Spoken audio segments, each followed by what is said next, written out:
Brazil's largest party has called it quits, bailing from the country's ruling coalition and putting President Dilma Rousseff at the very real risk of impeachment. She's been accused of breaking budget laws to boost spending in the run-up to the 2014 election and many other things, but denies any wrongdoing. The turmoil, of course, because we wouldn't talk about this normally, but the turmoil comes just 4 months before the nation is set to host the Olympics, an event which is already in jeopardy, you'd have to say. Otago University International Relations expert Robert Patman joins me now. Robert, good morning to you. Good morning, Paul. For people that aren't even interested in international politics and that, all of a sudden you throw the Olympics in the mix and it becomes fascinating.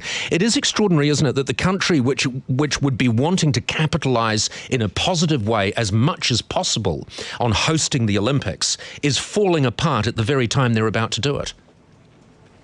Yes, and it's a tragedy, really, because Brazil, for the last decade and a half, has been hailed as one of the success stories, one of the emerging markets in the world.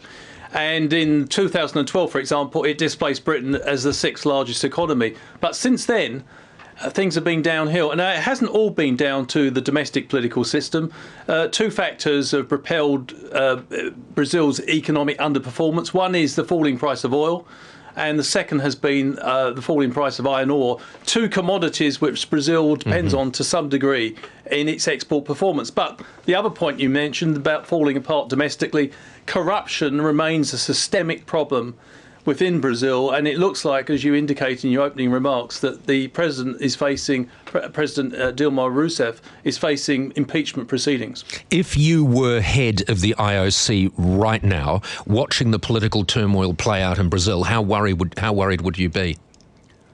Well, let's be quite clear, Paul. Many host countries have had enormous problems in the build-up to hosting a mega sporting event. These are huge events which involve enormous planning, and so the basic position of the International Olympic Committee at the moment is that Brazil is largely on track. However, many people are noting, not least officials connected to the IOC, that there's some worrying trends. Firstly, there's infrastructure projects not being connected on time, waterways not being cleared.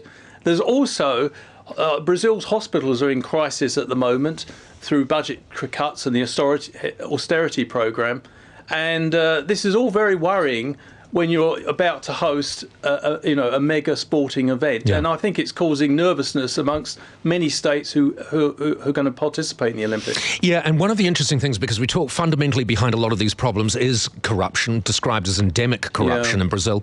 And when you host something like the Olympics, it costs a great deal of money. We're looking at $10 billion. And there are lots of calls that money is benefiting a comparatively small group of people. Yes, and the extent of the problem, I think, is highlighted, Paul, by the fact that the person who is the Speaker of the House and leading the charges of impeachment against the President is himself facing charges of corruption, something like $5 million as apparently unaccounted for, which he should be responsible for. So he could well stand down before the impeachment process gets underway. Also, President Rousseff's mentor and predecessor, President Lula, has also been caught up in this.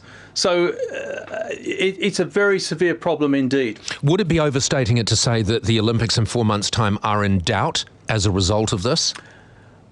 I'm not sure they're in doubt. My sense is that if President Rousseff's impeachment procedure goes ahead, she will have to stand down for 180 days and there'll be a caretaker government, and I'm sure it'll be all hands to the pump. But, obviously, they pulled off the 2014 World Cup. Yep. Brazil, they hosted that. It's been maybe a bridge too far to follow that with the Olympics 2 years later. And we know from our experience of hosting the World Cup, you don't really do it for huge financial opportunities. You do it for the global exposure that it offers to your country. Exactly. Unfortunately, it looks like Brazil won't be able to put its best face to the world when it gets this opportunity in August of this year. Robert, thank you so much for joining us. Robert Patman, Otago University International Relations expert. The interesting thing here politically is you would expect that all politicians there would be wanting to maximise the benefits from hosting something like the Olympics. But it reminds me of what happened during the Commonwealth Games in Malaysia, which I think was 1988, when within days of the game starting, the Prime Minister arrested and jailed the Deputy Prime Minister and deflected any kind of good news that they were going to get into that. 98, not 88. See, all the people that know these things are in my ear.